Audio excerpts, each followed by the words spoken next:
Hey, how's it going, guys? Chris here. Today we're going to be watching Exposing Australia's $5 billion rental scam. During a cost of living crisis and a rental crisis, people can't afford their rents, people are going homeless. This is going to be a good one, I reckon. Full video is linked below, and let's get into it. It is not beyond anyone in this country that we are in a rental crisis. According to a report by Everybody's Home, you would need to earn $130,000 a year to not be in rental stress. And yet, while everyone is understandably talking about housing, supply, demand, there is one small thing that a lot of people aren't really talking about: rental bonds.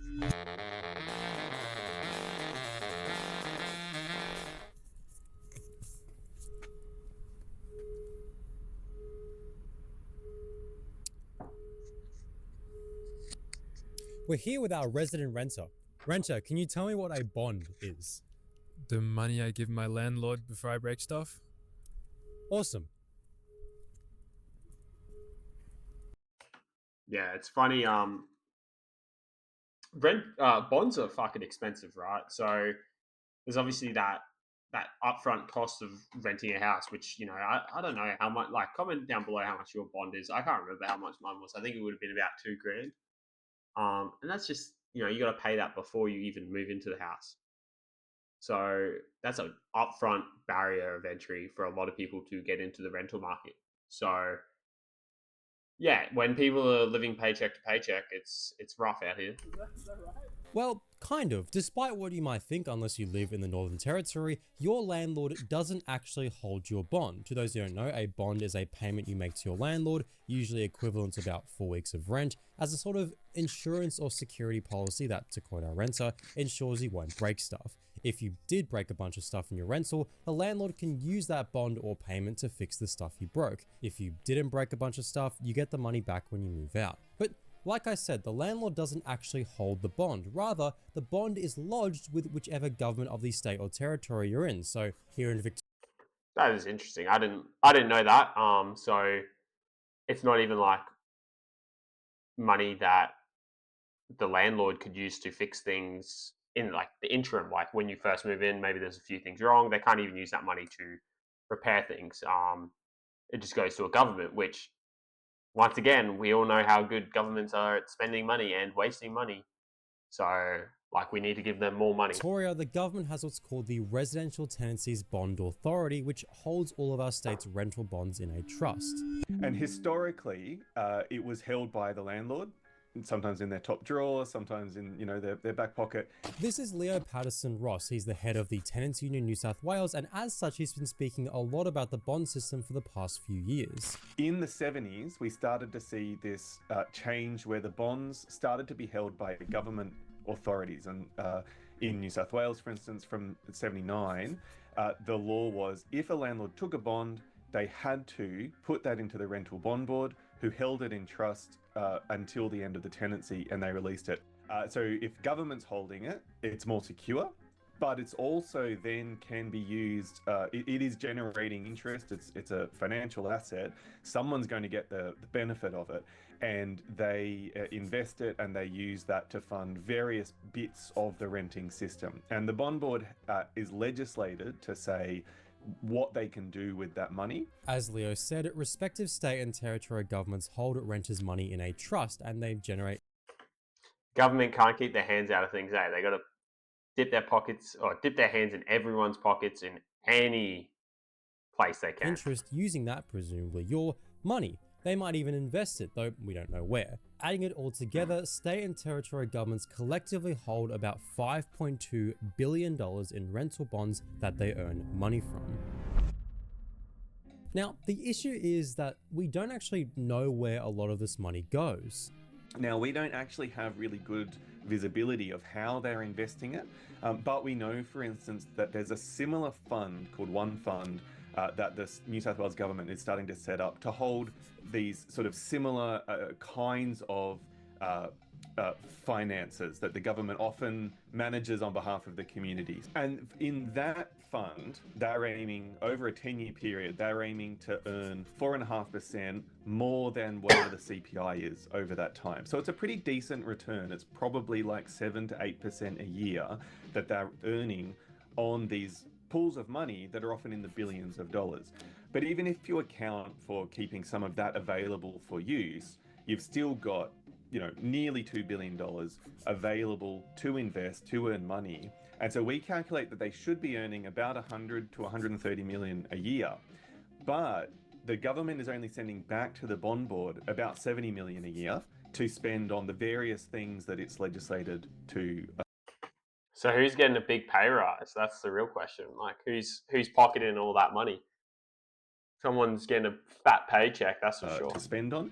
Just to reiterate, if you're a renter and you live in New South Wales, we don't know where 30 to 60 million dollars of your money, remember this is your money the government is holding onto just in case your landlord finds a bug in the house, we don't know where that money is going.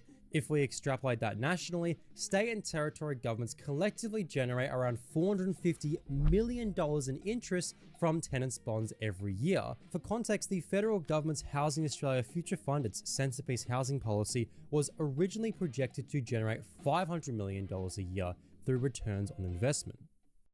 So sure, we don't know where a lot of this money goes, but we can still track down some of it. There's, 15 million goes to the tribunal to hear matters. Now, those matters are mostly actually evictions of tenants. So tenants are funding the tribunal and subsidizing the tribunal to evict other tenants.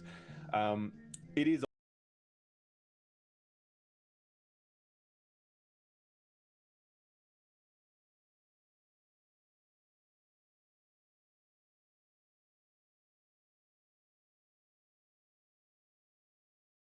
also where tenants go to get repairs orders and so on, but the volume of cases is overwhelmingly around eviction. It's arguably worse and more opaque here in Victoria, where $1.5 billion in rental bonds reportedly generates around $41 million annually.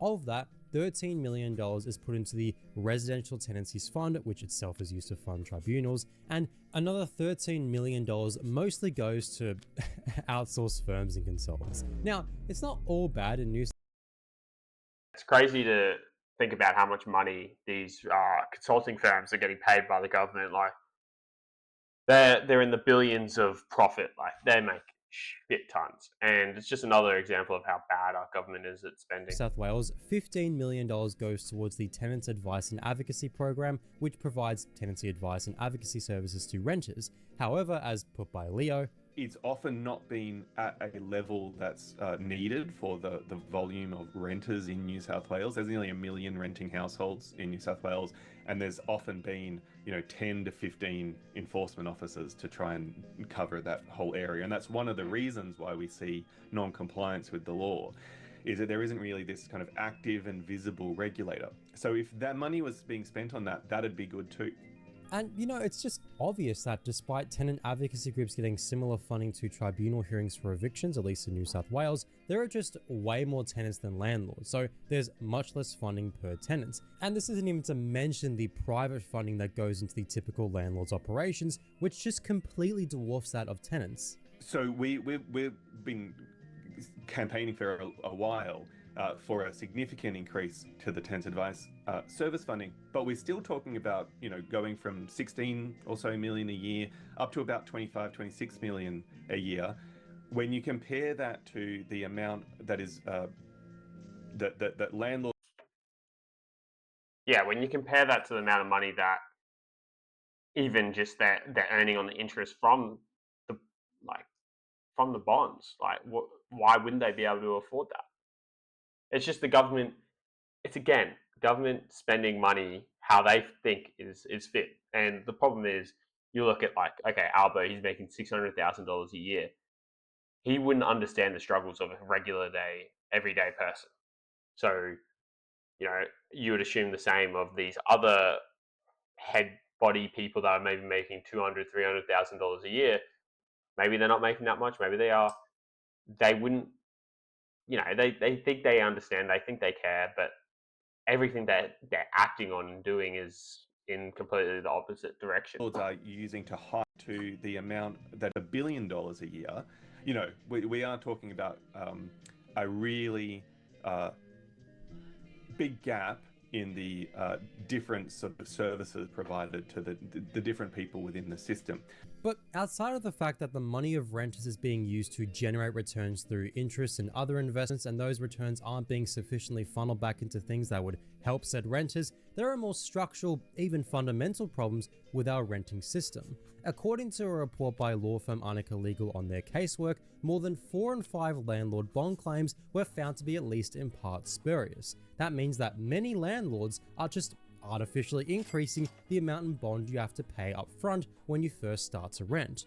Now, the reason why a landlord would do this is because when the tenant moves out, there's more money to claim for potential damages, and these claims can get very arbitrary. Before we mentioned that a landlord tried to claim part of their tenant's bond because they found a single cockroach in their house, Arnica Legal mentions a landlord that tried to claim a cleaning fee based on a single hair on the floor, and this seems like a very pervasive practice and culture amongst the landlord class in this country. So I'm sure there's good apples and bad apples, right? Like some landlords are just absolute scumlords, which will try and take you for a ride any way they can, while there's other landlords that will, they'll take it easy on you. Like for example, my current landlord, rent is going up in January by $80, and they want to increase my bond by $300 or whatever. Yeah, sure, whatever, but why does my bond need to go up just because my rent's gone up? Like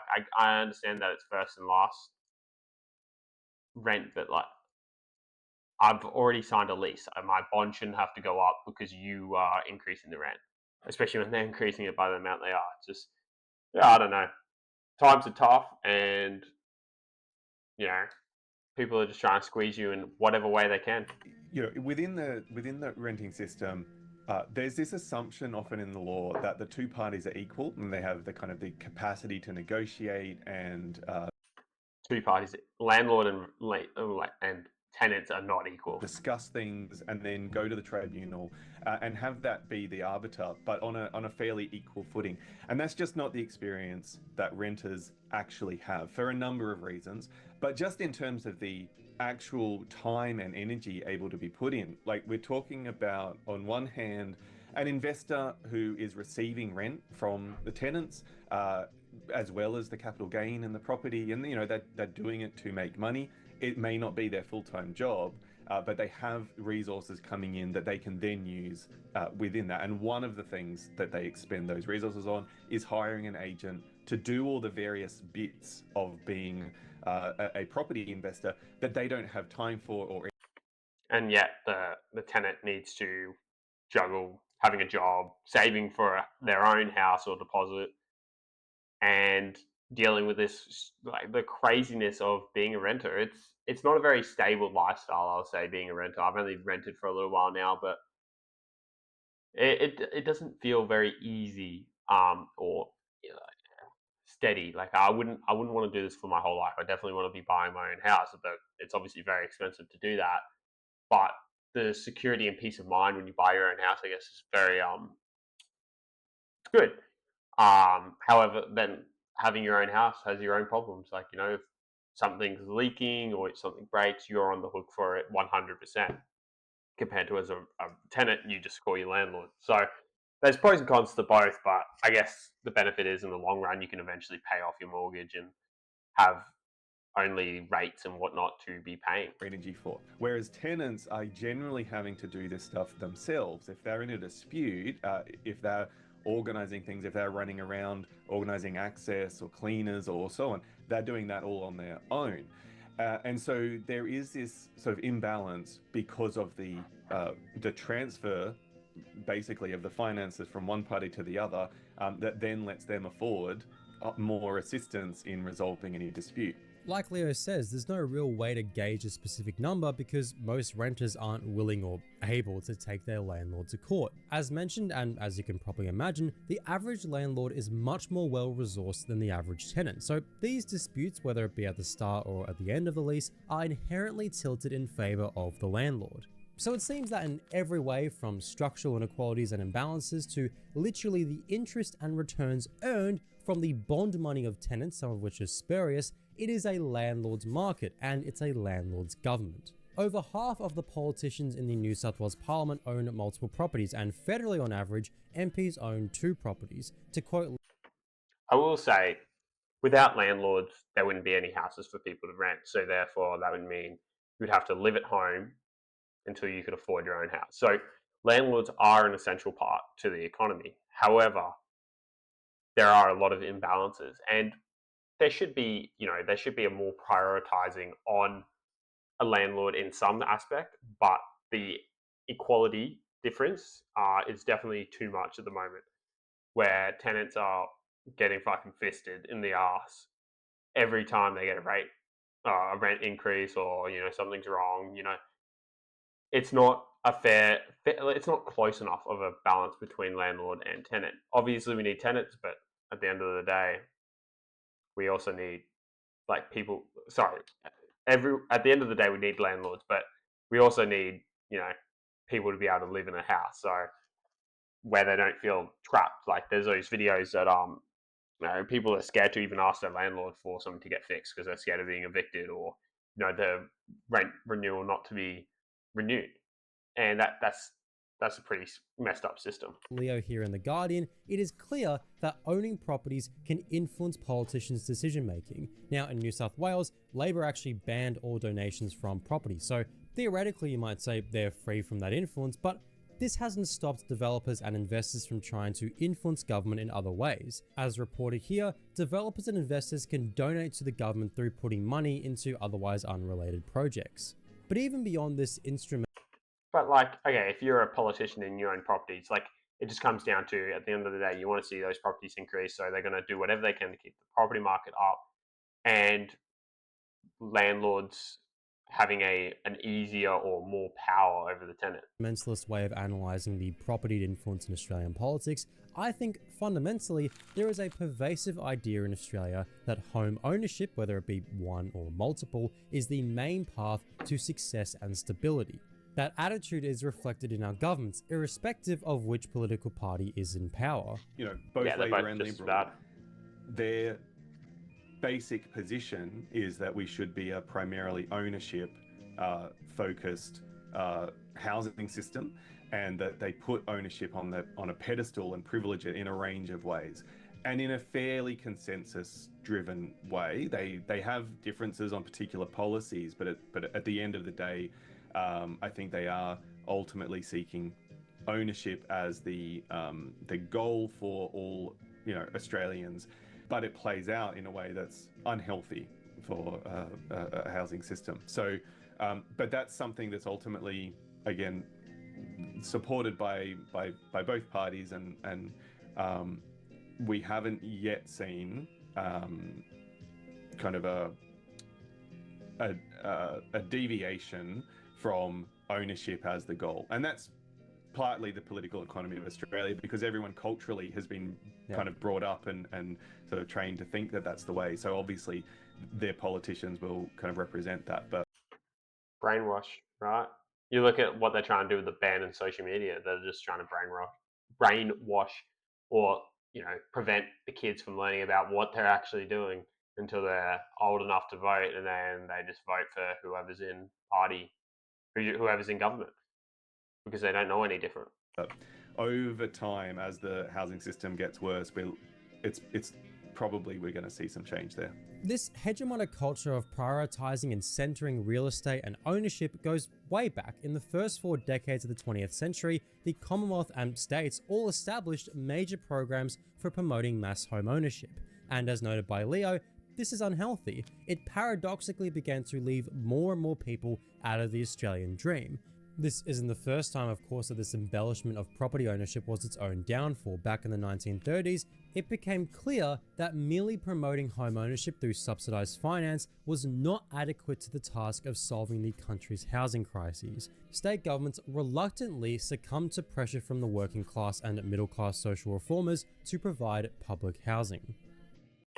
Yeah, if you're giving government funding to first home buyers like they are now, all that does is give more opportunity or more money to the seller.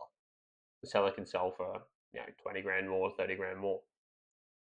So it doesn't really help first home buyers, or it goes to developers to charge a bit more for that new house. It's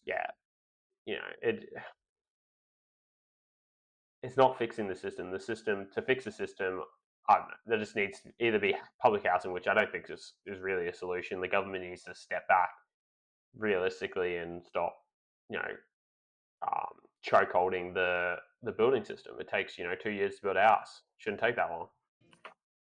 It is from these inequalities and crises which we can then hope to act, as put by the Unemployed Workers Union of the 1930s, who were at the forefront of fighting the housing crisis back then. United we stand, but divided we fall. And this first step to uniting as a class, as a people, to then act and force governments to respond, is to talk. But I think actually sharing experiences and sharing the frustrations that people feel with friend groups, with local groups, with more organized groups is useful, because then you start to realize that it's not actually you that's in a unique position and finding it difficult. It is something that is a more systemic problem. So sharing those experiences with other people who are also experiencing it is just healthy for you mentally. You lighten the load that you're kind of carrying, and people will offer support. The formal services that around the country, so the Tenants Union New South Wales and the Tenants Advice Services, we offer sort of some ability for people to join in. You can certainly be members of someone like the Tenants Union, and you can volunteer and assist other renters with advice. And there's similar programs in other states and territories.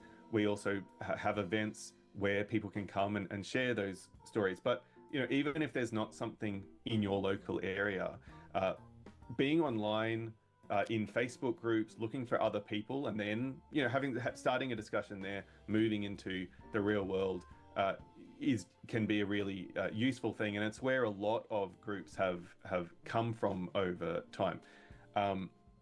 There are different groups across the country as well who take different political kinds of actions or political views of how to fix things, and so places like the Renters and Housing Union are a really exciting development.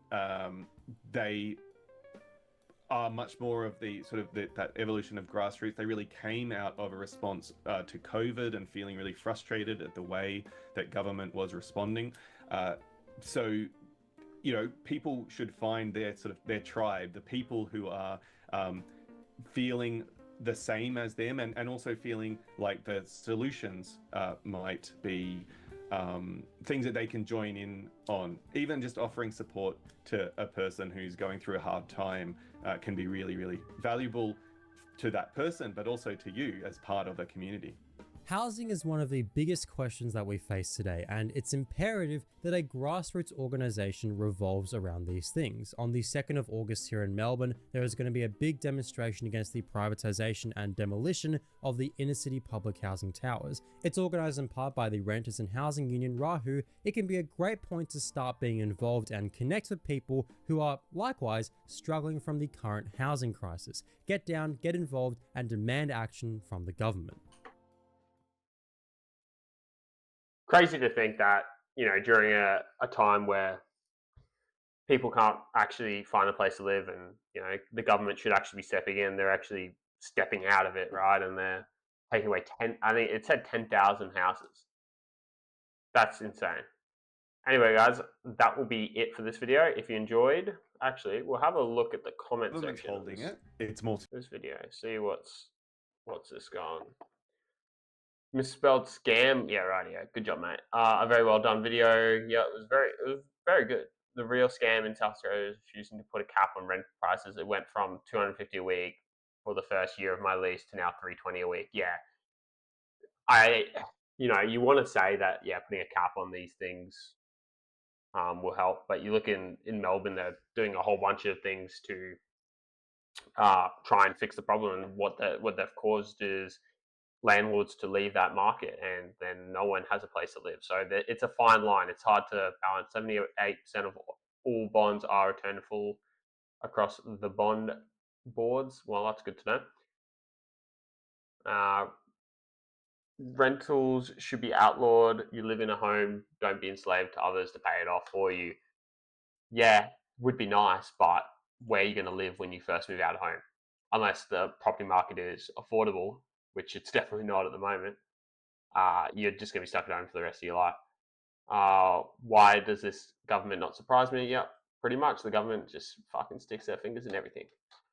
We seriously need the government to be less involved in our personal/public lives. Half the government at the very least. Yeah, I think over 50% of people are relying on the government for their source of income, whether that's working directly for them, dole, or like contracts from the government. Anyway, guys, I think I might end this video here. If you guys enjoyed, make sure to like, comment, and subscribe, and I'll catch you guys in the next one.